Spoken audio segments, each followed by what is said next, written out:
for a few reasons. They request pretrial detention, which means until the trial is over, because they're saying there's no condition or combination of conditions that will reasonably assure that two things. A, that he'll appear, right? Which means he's a flight risk. They're obviously gonna substantiate that later by saying the nigga was trying to get on a private jet to go to fucking Sweden or actually Switzerland and Italy and then Qatar. Or was it Dubai by way of Qatar? Or it was somewhere else. My bad.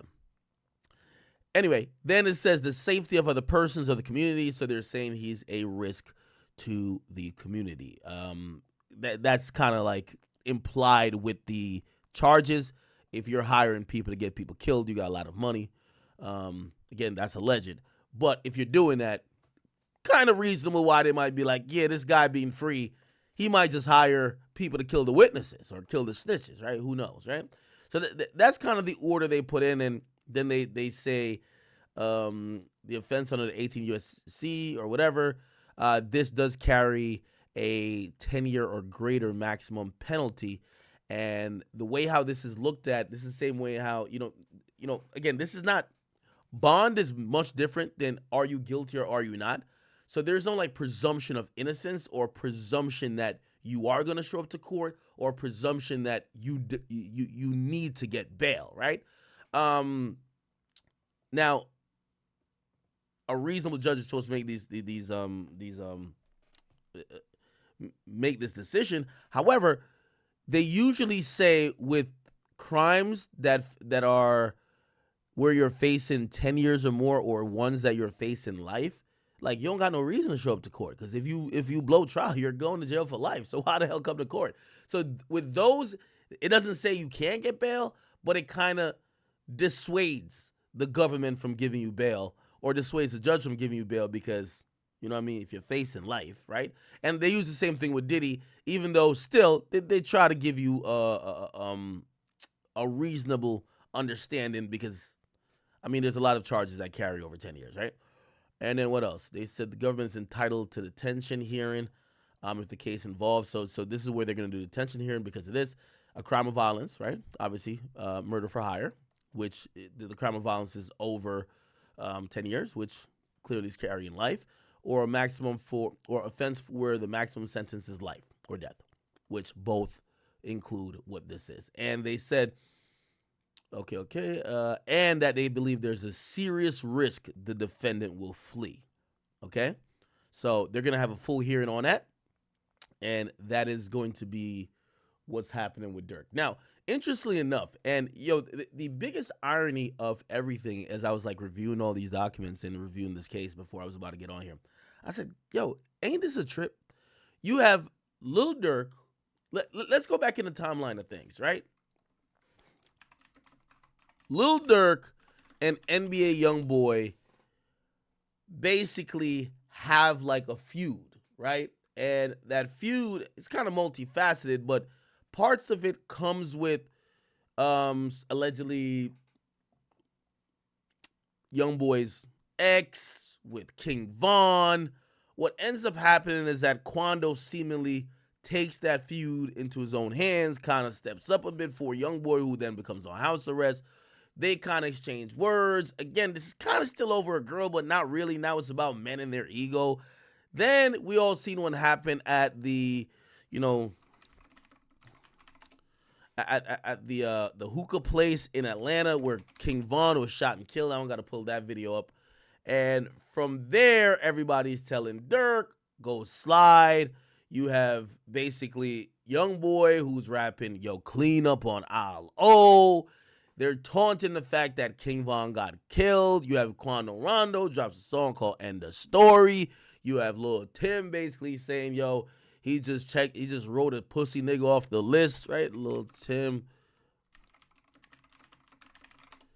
Right? He says, bitch ass nigga just checked a new pussy nigga off the list.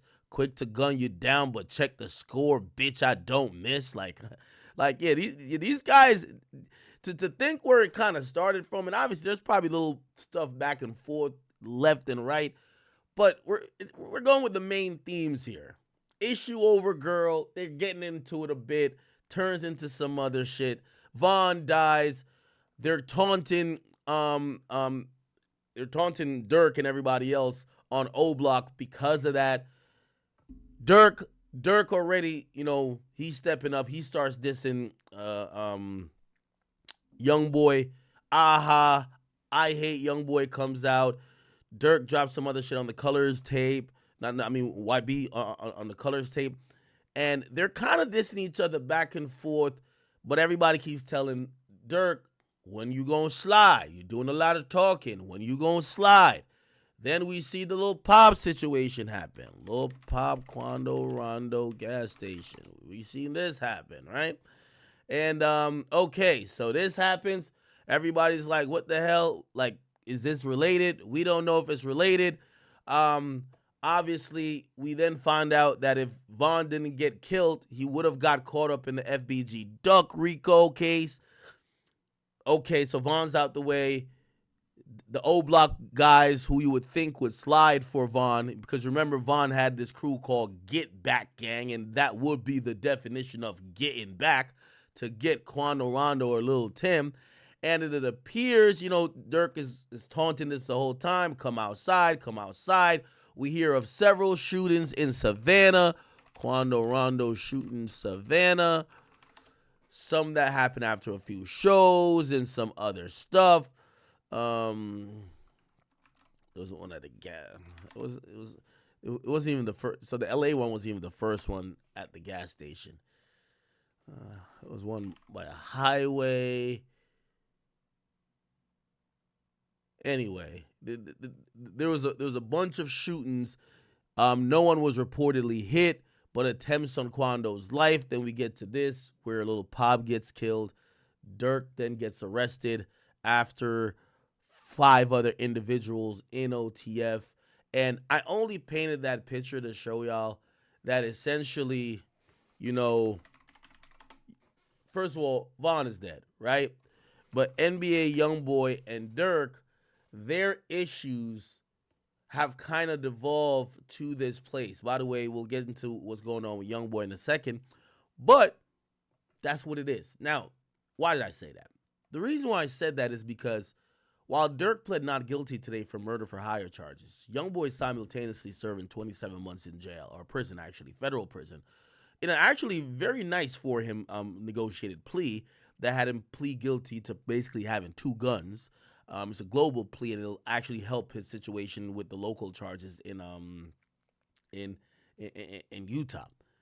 But the point of what I'm saying is that 2 guys who kind of been embroiled in feuds and this rivalry and beef that took the life of Von, that got Lil Pop killed, that essentially got Durk locked up. And what I always tell y'all, man, nobody wins. Even in most of these civil situations, and I'm not trying to bring in some Diddy stuff, but those are the most popular civil cases we've been covering. The only person that usually always wins is a lawyer. The same lawyer who's repped Youngboy to get that plea is now repping Lil Durk. Don't that sound stupid to you? Now, I'm not, by the way, he's a fantastic lawyer. I'm not saying that he shouldn't have got the same lawyer. He's a great lawyer, right? There's a bunch of lawyers, a short list, not short list, but there's a list of really powerful guys who really do good work. And this guy, I'm going to tell you who he is in a second, does amazing work. But I guess I only point out, these niggas beefed it out, lost people on both sides, and the person who collecting a check off both of them is one white man who's a lawyer. What's the point of all this shit? I guess that's what I'm trying to say. What's the point of all that? Y'all did all of this shit to end up paying the same lawyer to get both of y'all out of trouble. And that sounds stupid a little bit to me. It does sound stupid. I don't know if it sounds stupid to y'all, but it sounds stupid to me. Now, who is this person? The person's name is Drew Findling. He's a highly reputable, and by the way, he just looks like, listen, when your lawyer looking like this, you know what I mean? I ain't gonna lie, his suit collection is, he be on one with it. This guy, what's been described to me is a absolute whiz. He's represented Quavo, Takeoff, Offset. He's represented Wife and Lucci. He's the one who got Wife and Lucci coming home next year. Okay? He represented King Von also back in the day. So to be clear, lawyers don't play, they don't really play like beef politics, even though some will stay away from certain rappers when they have heavy allegiance with some. Like, for example, Bradford Cohen, he's a heavy Kodak guy. Don't know really who Kodak don't really get in and really bang with like that, but he's gonna care about Kodak's interests over anybody else. So, usually your rapper client don't tell you don't represent somebody, but if you're really locked in with somebody, they've paid you probably millions of dollars to represent them over the years. Sometimes you'll just fall back, but generally these guys, they represent the cream of the crop, the creme de la creme, right? And yeah, this Drew Findling guy, he's pretty good. It's pretty good. Now, there is so two things I've heard about him, and I hope I'm not like speaking down his name. I'm just telling you what people who have worked or have heard about his work say. Number one, he's amazing. Number two, the reason, and I know some of y'all saying, why not Brian Steele? Well, Brian Steele just got out of a heavy, long case. He probably has other things not only on his schedule, but you want someone who can lock all the way in on you, right? This is why. Oh, and also, Drew Findling has a great reputation with pulling these rabbits out of the hat when it comes to the feds. Okay, he just did it for Youngboy, and even though I said it kind of is stupid that both of these guys beef for all these years and end up got to pay the same lawyer to get both of them out of trouble, it is kind of strategic to get the lawyer who is going to pull a rabbit out of his hat and has a good history of working with the feds, okay? Now, Drew Findling is that. I've heard he does great work, and I've always been told by other attorneys actually. Sometimes, your relationships and, the networking that a lot of these lawyers do grant them a lot of favor in the eyes of the court. Not that they're not great lawyers, but I'm going to give you an example, right? Young Thug, Brian Steele. So Young Thug and Brian Steele, right? We all know Young Thug got out on he basically got out on time served, but he's going to have 15 years on probation. And what's interesting, because remember the state was suggesting he get 45 years, he get everything taken in terms of forfeiture, but a very favorable plea happened for Thug, right? Now, that was a ballsy call to go in front of, the judge on a non-negotiated plea. The judge could have said anything. Why? And again, I'm not saying I know this as a fact, but let's just think outside the box. Why do you, even though Brian Steele said he was down to go to all the way, he said Young Thug was down to take the chance, but why do you think they might have a decent chance going into that situation? Look at this, chat. So the judge, Paige Whitaker, which, according to Atlanta, they say she got an N-word pass till Black History Month, so she could say nigga until February. But here's this interesting thing, right? Paige Whitaker, right? She's a judge.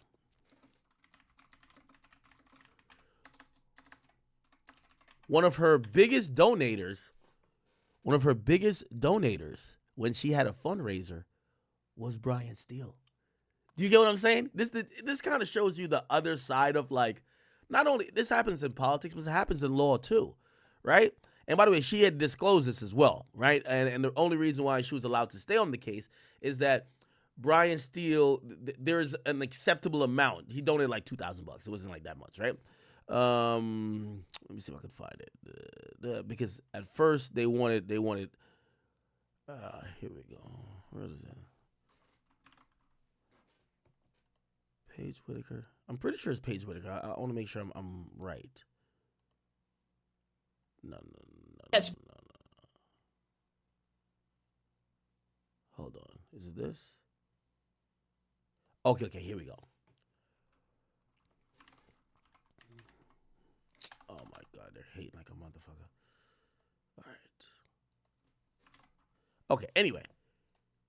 Brian Steele had sponsored a fundraiser. Like when you're sponsoring fundraisers for the judge, like come on, you think the judge gonna violate you, man?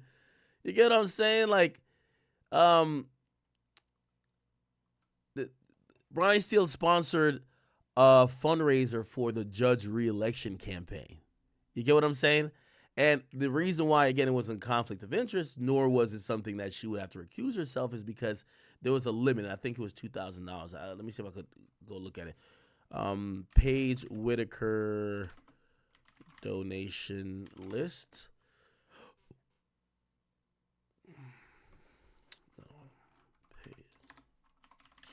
Donors. Yeah, okay, here we go.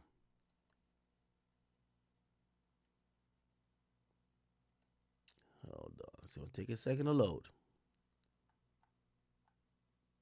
Okay, this site is ass. Okay, here we go. And it shows it right here. These are all the donations, campaign reports. And then when you look into Brian Steele. Okay, how can I find... I gotta find Brian Steele. Okay. Can I just sort on cash amount? Okay, it's just... Y'all gotta just trust me on this one because there's like 20 pages. I want to go through this just to find Brian Steele. You get what I'm saying? But anyway, the point of what I'm trying to say is that when your lawyer contributed to the election campaign of the judge, come on. You get what I'm saying, people? You get what I'm saying? So, see, somebody here was mad. They were like, yo, the defense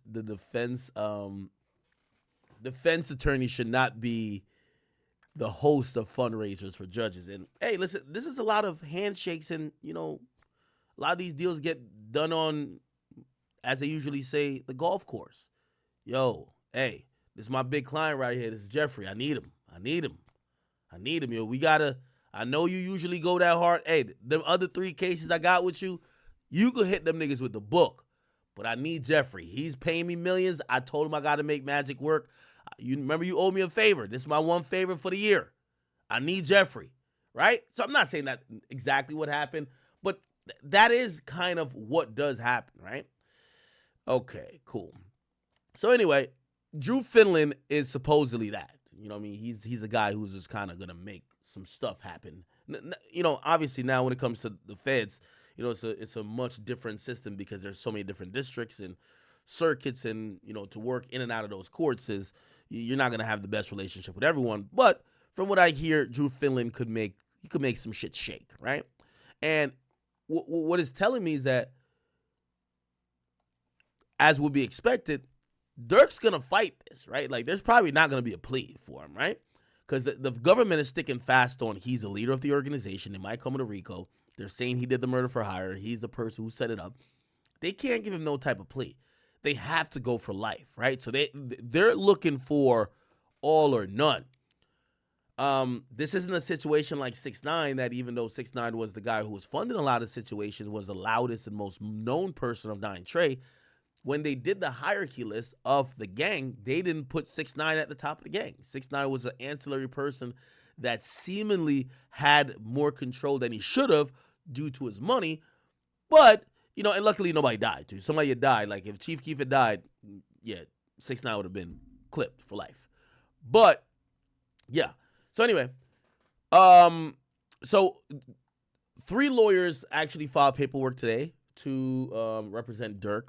One is the one that helped him out on some prior cases before, and that person is let me find it. So we have, first of all, we have Marissa Goldberg and Drew Findling, right? And then who's the other person? So we have Drew Findling and Marissa, but they're both from Drew Findling's. So these are documents that they submit to the court to say we're going to represent Durk. Now, the reason why they have to submit these documents, other than just a notice to appear, is because it's kind of odd. Even though it's a federal case, because they don't live in the district that the case is being prosecuted in, they're considered as a lawyer that's a non-resident. So they have to file what's called Pro hoc vis. I'm probably fucking up the name, but it means like one time only I could be the attorney. And it's basically saying they're going to have local counsel, which is here. So they're going to use a local counsel to kind of help them out, right? With maybe things that could be specific to California, even though, again, this is still federal. But it's going to be two lawyers out of Drew Finland's firm, right? And then there is Durk's old lawyer that's going to be, what's this guy's name? Let's see. Durk, remember Durk beating all them cases in Chicago? The lawyer that helped him with that is also coming on board. I'm going to give you his name in a second. His name is, hold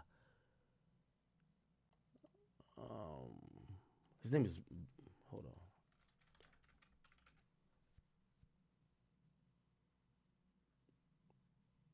Yeah. Yeah, his name is Jonathan Brayman. So, Jonathan Brayman. And it's, oh no. No, I was like, Blackstone. What the fuck? No, what the fuck? No, not Blackstone. Jonathan Brayman. Breen. Okay. Okay. I think this is the guy right here. So he's the one who helped Durk beat all them cases in Chicago, all of his like gun cases, and he even lists in here. He even names that he's defended Durk a bunch, right? He says he's also represented several high-profile clients, including boxer Saul Canelo Alvarez, Mayor Daley, his nephew, R.J. Veneco, and Chicago rapper Lil Durk, a.k.a. Schmirkio. So, you know, he's probably going to be there to help out with maybe anything that could tie back to Chicago. Obviously, Findling is probably going to control most of the stuff that's going to be dealing with, you know, the federal stuff. But this case could be ongoing and moving. So we'll see who stays on the case and who gets off. Now, this is the same lawyer, again, not Brayman, but Findling. This is the same lawyer that got this favorable plea for Youngboy. Okay? Wait a second. And, okay, yeah, this is the thing I was telling you about. Application for a non-resident attorney to appear. Okay. All right. Now, this is when Findling represented Kentrell Gaulden, which is obviously YB.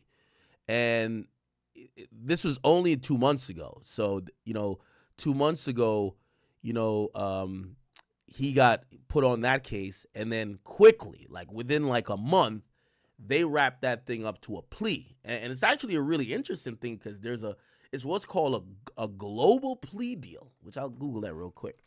Global plea deal. Okay. Yeah, so now this global plea deal for Youngboy had several charges. The feds picked up Youngboy damn near self-snitched on himself when they came in and raided his mansion in Utah. They asked him, "There's any guns in the house?" He says, "Yes." It says, "Whose gun is it?" He says, "It's my girl." They say, "Have you ever touched it?" He say, "Yeah, a few times." They're like, "Wait, did you just tell us you touched it? What the fuck?" So he admitted to having possession of that gun, which, number one, he was already on house arrest for the possession of another gun. So you're definitely not supposed to have a gun. But anyway, he just said he had it. So they gave him another charge for that. So they gave him another gun charge for that. And we all know about the Louisiana one from the one when he was shooting the music video from a long time ago. Then he caught another gun charge up in like California when he was doing a dash in the Maybach, and then hopped out the car and ran from the police dog. That one got dismissed. He beat the state with that. He beat the case, or not the state, he beat the feds with that. But he still had the Louisiana one going where they've been fighting over the admissibility of the memory card. And then he caught this other gun charge by being up in the mansion in Utah. And then there's a whole prescription drug thing that is statewide. The global plea actually solves damn near about all of them, where he basically had Drew Findling come up there or get on the case, negotiate between Louisiana, Utah to have the case move, his first gun case move from Louisiana to Utah. Utah took both gun cases. He pled guilty for both of them. And also part of the time served supposedly is going to help his state stuff, which is kind of odd. Usually they're kind of different, but we're going to see how that kind of gets adjudicated, or at least how it gets listed in court documents. Regardless, yo, Chad, don't I sound like a lawyer? God damn it, man, I'm good. Regardless, this Youngboy had to, file like this basically a statement, which is him admitting guilt and basically confirm his acceptance of this kind of global plea deal. So this is what it is. You'll see at the bottom of the document, you're going to see defendant's lawyer, which is going to be Drew Findling. Wait, hold on. No, not this. Sorry. Wait, what the heck? No, wait. All right. Oh, okay, here. Yeah. The attorneys for defendant. Yeah. Drew, and in that situation, he had, I think one of these people are local to Utah, and then Drew Findling's on there as well. So again, essentially, they both got the same goddamn lawyer. You know what I'm saying? Yo, Drew Findling is just like, yo, I love when y'all rappers beef. Y'all both just pay me. Oh, by the way, he represented YFN Lucci. And if Young Thug wasn't locked in with Brian Steele that much, you never know. He might have, he couldn't. That would have been a conflict of interest because one's a victim in the other's case. So Findling couldn't have represented Thug too. But I could imagine Findling's over here just licking his chops. Like he's probably having it. Yo, he's having his bread buttered on both sides. Keep beefing, y'all dumbass niggas. When you go to jail, I get you out. When you go to jail, I get you out. I get any of y'all out. Just keep beefing. Keep paying me, though, okay? That's the finesse, ain't it? Okay, anyway, this was that deal, and, Youngboy admitted, I had the guns. Yeah, they were doing this. I know that I could be sentenced to 10 years. I know I could pay $250,000. Yeah, and then the details of the deal, right? So plead guilty of this stipulated sentence. He says he'll take time served, no time, 27 months, right? Credit for time served back to May 10th. Oh, okay. So actually he's 7 months in now. 5, 6. No, he's 6 months in now. So he got 21 more months to go. So Youngboy got 21 months to go. Wait, let's do quick math on when Youngboy's getting out, because it's 85% in the feds. So 27 months times 0.85.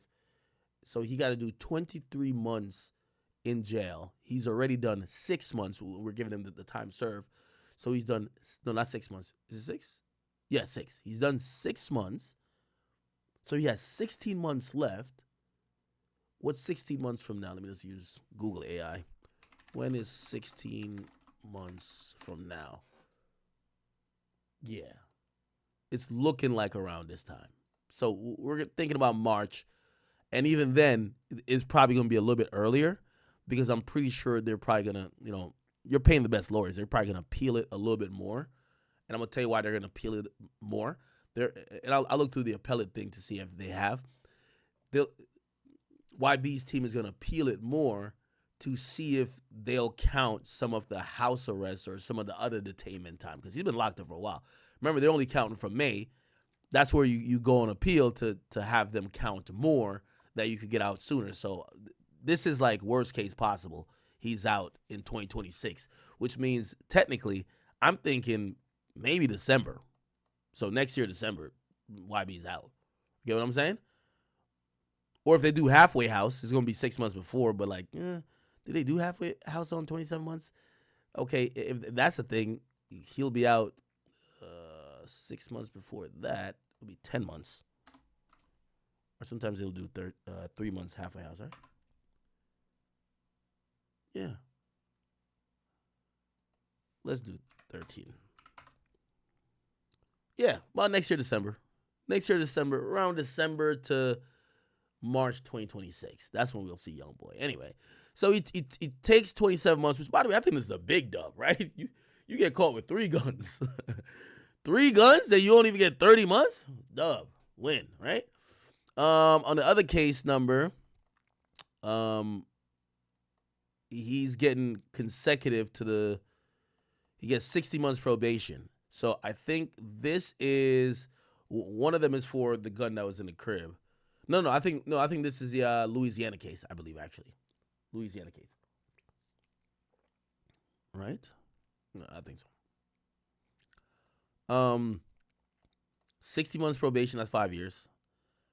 consecutive. So yeah, so he just gets out on probation, 5 years, and he has to pay 200,000. That's chump change for him. All right, and then he agrees to whatever his conduct, just saying that he needs to chill the fuck out. Oh, he does appeal, so he appeals that he can't appeal the waiver, but he could appeal his, not the sentence, but he could appeal the time served though. So that's gonna be an appeal. I expect to see soon. Okay, and then forfeiture, whatever. He has to give up the guns. That makes sense, right? This is one that I believe from Louisiana. This is one they found in the house of Utah. And yeah. And then hold on. Here we go again.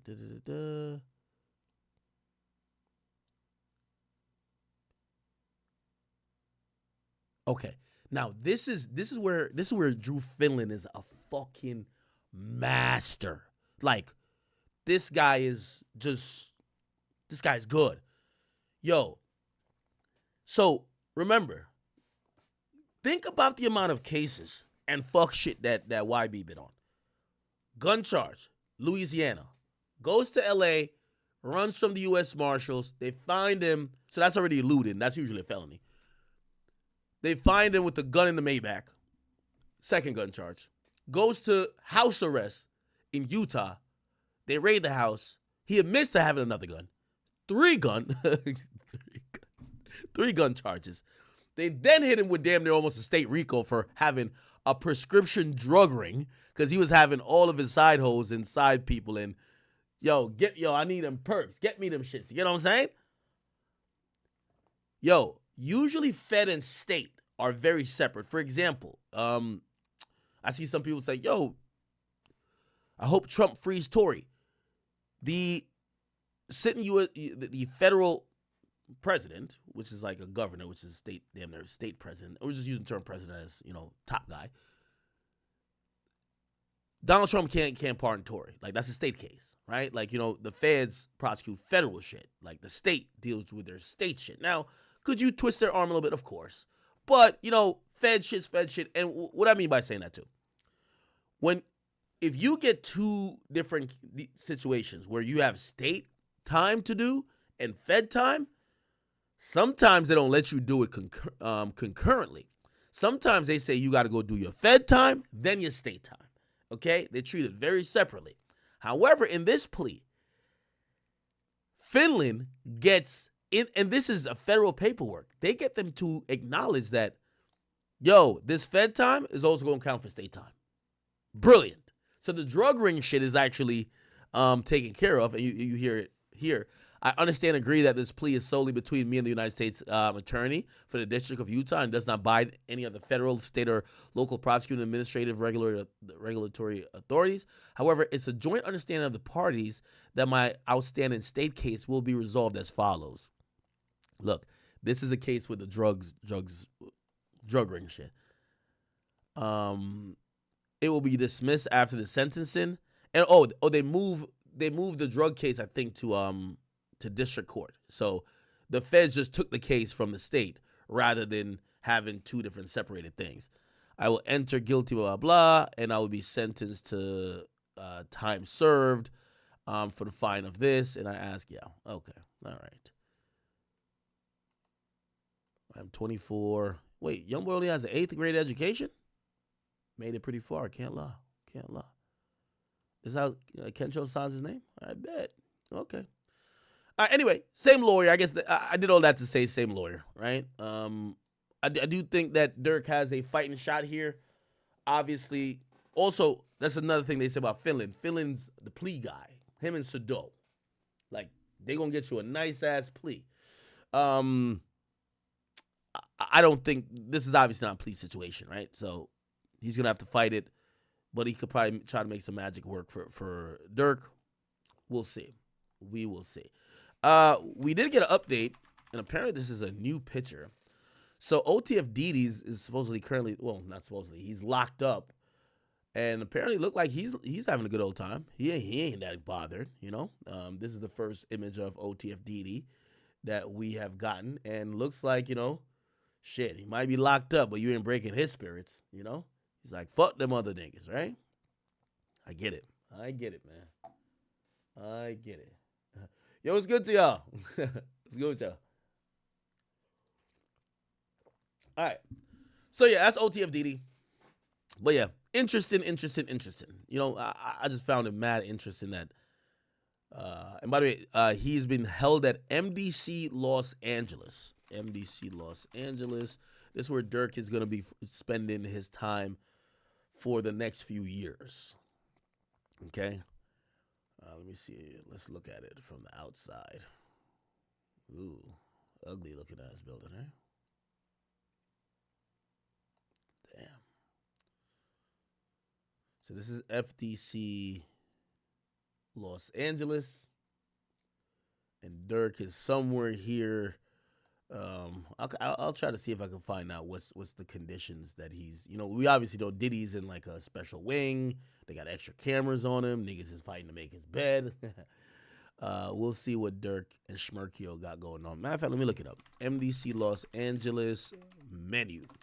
Let's look at the food menu. Let's see what Schmerkio. Schmerkio is a Muslim, right?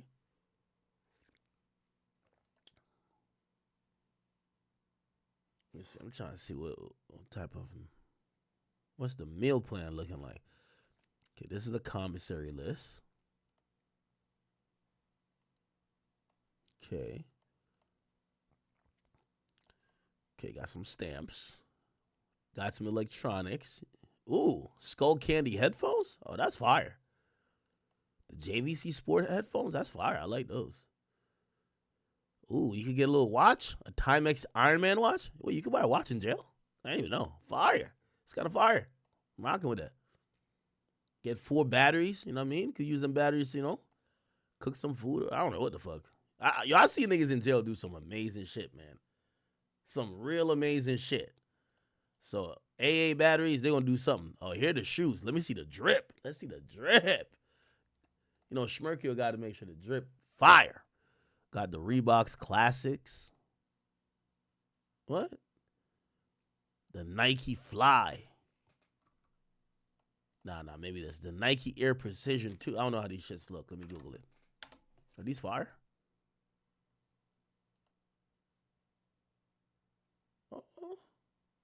Make a little swagged out in there.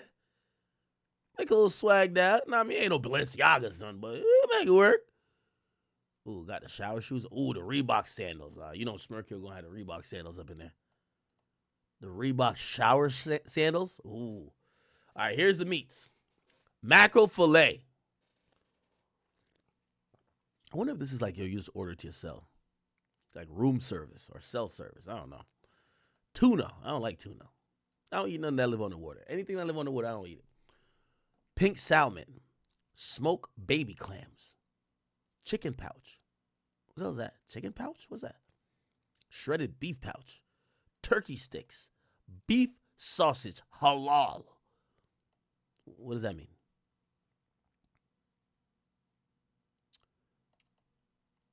Beef sausage. Beef salami. Spam. Pepperoni slices. Oh, yeah. You got to keep away the pork away from my boy Schmerkio now. You don't fuck with that. Hot snack sticks. Okay. Granola bar fruit.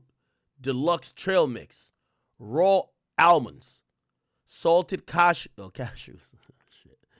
Corn nuts Cool Ranch. Corn nuts. Okay. Honey peanuts. Ooh, honey roasted peanuts? I like those. Salted peanuts. Okay. What if you get this all time of day? That's fire. Butterscotch candy. Oh, this ain't that bad. Now, granted, this is like this is not their regular menu. This is just stuff you could buy on, I guess, from the commissary store or list. I don't know. Okay. Got to get some dental floss in there. Mouthwash. Cotton swabs. Toenail clippers. Okay. Can't you turn a toenail clipper into a shank? Fingernail clipper. A mirror. You could definitely turn a mirror into a shank. A body puff? What the hell is that? Deodorant. Okay. All right. Does Durk wear glasses? Reading glasses. Greeting cards. You can get Mother's Day stuff. T-shirts. You can cop some stuff. It's going to be gray. Sweatshirts going to be gray. Sweatpants gray. Shorts gray. Okay. You get a writing tablet. Okay. They got a bunch of stuff in here, man. I ain't going to lie. They got a bunch of stuff in there. Legal activities. Nah, here we go. This is the orientation handbook. They give you an orientation of jail? What the hell going on out here? Hell no, I be tight as fuck. I show up to jail, niggas give me a pamphlet. Introduction. Welcome to the MDC. What the fuck? Don't tell me welcome. Get out of here. The purpose of this booklet is to provide you with general information about the MDC Los Angeles, as well as program and activities available here. It's not a specific guide to the detailed policies of the Bureau of Prisons. Rather, the material in this handbook will help new inmates more quickly understand what they'll be encountering when they enter prison, and hopefully assist them in their initial adjustment to incarceration. The information contained in this handbook is current to the date of the publication. Take the time to thoroughly read the handbook contents and ask questions to ensure your understanding of the rules and regulations. Okay, let's see. The staff, we got the warden. He's a chief executive officer who's responsible for the total operation. Okay? All right, bet. So we got the associate warden programs, discipline, I can't speak. Discipline hearing officer, captain. Okay, fuck all that. So there's 9 general population housing units in MDC.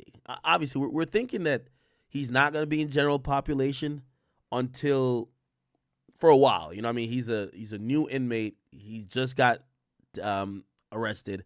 He's a high profile guy. You don't throw him into GP initially, right? I would think.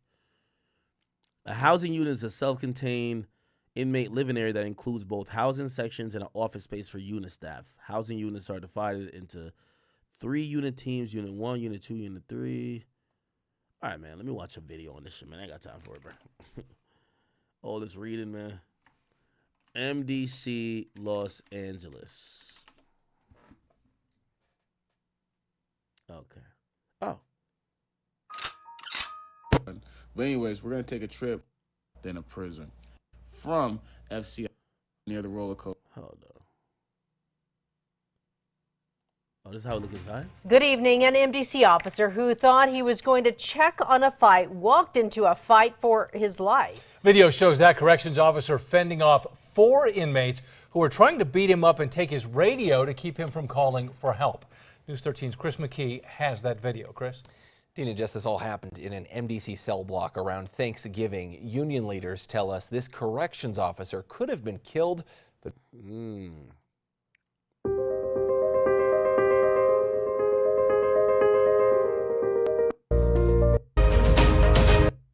Why the hell they got these type of pictures of the niggas in jail? Hell nah. Do they force you to cut your like hair in jail and shit or nah? I hope they don't put it in. Oh, this is Pelican Bay. What the fuck? For the past 15 years, life for inmate Jeremy Beasley has been simple and stark. 22 and a half hours locked alone in a windowless cell. Then, for about 90 minutes, he's moved into a concrete pen without windows. Beasley is one of more than 1,000 inmates who live in these conditions at Pelican Bay State Prison, California's highest security law. What in the fuck? You ever watch them little shows y'all watch about like all the drama in jail? They ain't the real jail. This the real jail, nigga.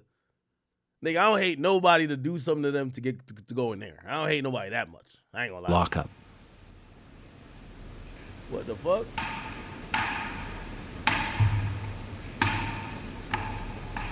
Yo, know the craziest part? They said this is his outside time. He probably could only look up.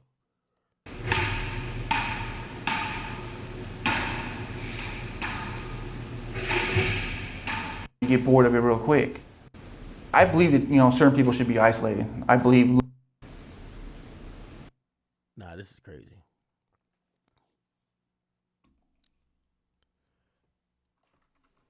Inside MDC Los Angeles. This shit crazy. Okay, here we go.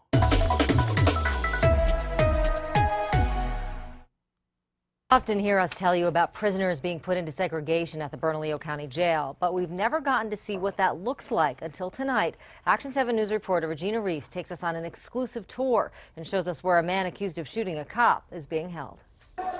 So Regina, this is the Segregation Intake 4 unit. This is where you house all inmates that are administrative segregation with a high classification. Behind the doors of maximum classification segregation at the Metropolitan Detention Center. Maximum security. Now, I would imagine that, yeah, he would be like max. See, I don't know too much about jails. They definitely have him on some type of protected custody stuff. Which sometimes they tell me that protective custody is like maximum security. For the inmates who are put in there. Inmates like Christopher Cook. He's charged with attempted murder after Albuquerque police say he shot one of their own, Officer Lou Golson, during a traffic stop. There's 4 tiers to a pod in the maximum unit, in the cage area. Each inmate is in a cell by himself. They get just 1 hour out of the cell each day to shower, use the phone, and talk to other inmates. Only one inmate is allowed out at a time. Typically, a lot of inmates do sleep. They do review legal material, correspondence, mail. Typically like to read a lot too. And hopefully not cause disturbances while they're in custody. Inmates in segregation have the option to spend an hour each day outside, but they have to be in these enclosures, and they are in these by themselves. Some of those inmates, including Christopher Cook, were... Nah, this is crazy. Nah, this is crazy, chat. All right.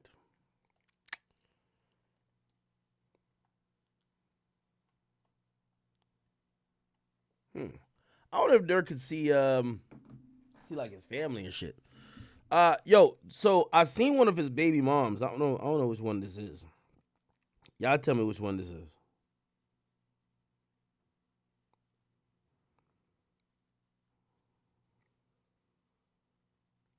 Hold on. Which one of Durk baby moms is this?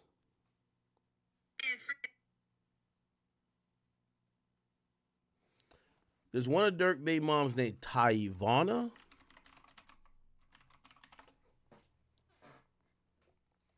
It's posting. Give me a second. Let me load up the YouTube chat while I'm doing that.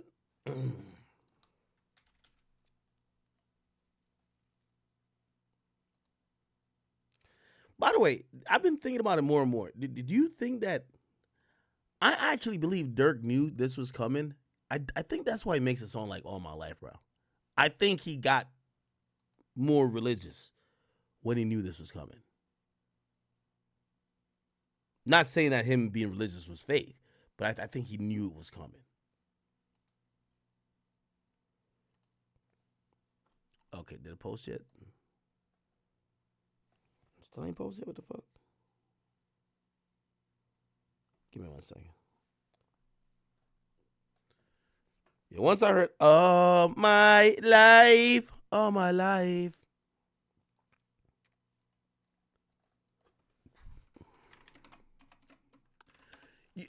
I have a whole theory to this whole thing, right? So, welcome to another episode of. I remember Durk like basically telling me, he said, "Ak, I wanted to do this interview with you. This is the last time I'm gonna ever speak about any of this shit." But there was an air to him kind of almost saying, "Yo, I'm closing this chapter for once and for all. I'm closing it. I'm closing this chapter, right?"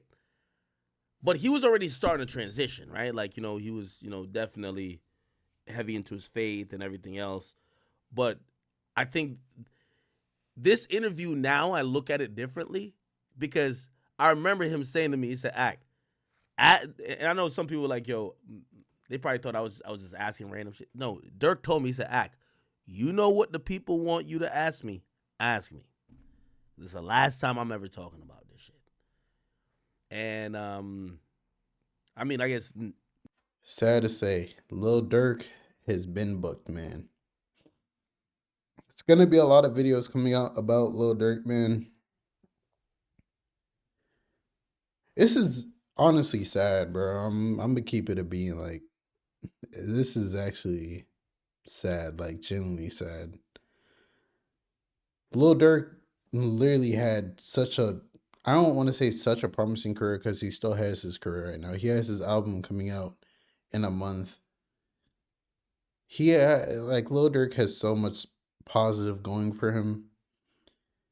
Like, this case for him is how I see if King Von was still alive for the FBG Duck case. Like, he would have got booked the same way. And they're gonna pin everything on Durk. There's already snitches, like what Rex said. There's a murder involved, murder for hire. They're probably gonna come with a RICO case after. This is not state charges. This is federal charges too. So it's very, very, very much different. Man, I can't really say what I want to say because, YouTube is very weird, but seeing Dirk changed his religion recently, they said it's good to be that specific religion while in jail, which I agree. You see a lot of, you feel me, people, that religion, you feel me? It's like they're like a group in jail and they stay together, which is good. But man, going from being a 8, probably 9-figure man, private jets, mansions, to a cell, man, that must do something to you mentally that you can't even fathom, bro. And Lil Durk, honestly, he's like, rap wise, he's like up there. Like, he's the 21 Savages, whichever tier is the Lil Babies, 21 Savage. You put Lil Durk right in that tier. Like, the tier right under the Kendricks, J. Cole's, Drake's, them. He's literally the tier right below them. And, it's sad. Lil Durk's been in the game for so long, man. You told him about Slide for Von. He allegedly really did slide for Von. Now he's in this situation. All we could do is pray and hope for the best. I'm considering myself a realist, and I'm looking at the situation. There's snitches, like all the evidence, like OTF cards for everything, and bro, like Lil Durk is the head of all of this. Like, I really just hope he doesn't. If Lil Durk gets life in prison, I know his heart's gonna drop. And how Lil Durk says that he hates snitches, how much he prides himself on hating snitches. Like, I always wonder to myself, if it's someone in Lil Durk's position, if it's either life in prison or you snitch and you get 5 to 10 years, are you snitching? Would you throw your whole life away? You're not going to get to see any of your kids physically grow up anymore. All your money, you have all this money right now, but that money is not, you're the breadwinner, bro. Like, 5 to 10 years, 20 years, who knows? The family's connected to you might be broke. Like, you're the breadwinner, bro. Like, it's a crazy world we live in, bro. I genuinely feel bad for Durk. But man, it's hard to even feel bad for Durk because then you'd have to feel bad for Quando. And the whole situation is just sad because it's all this literally started from King Von and Jania, bro.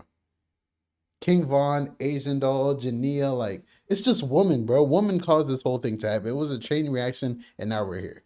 But it's your boy Big Egg News. Make sure you like, comment, subscribe, and please, please, please, please, please don't, like, woman holds so much power, bro. Like, it's so crazy. And I'm out.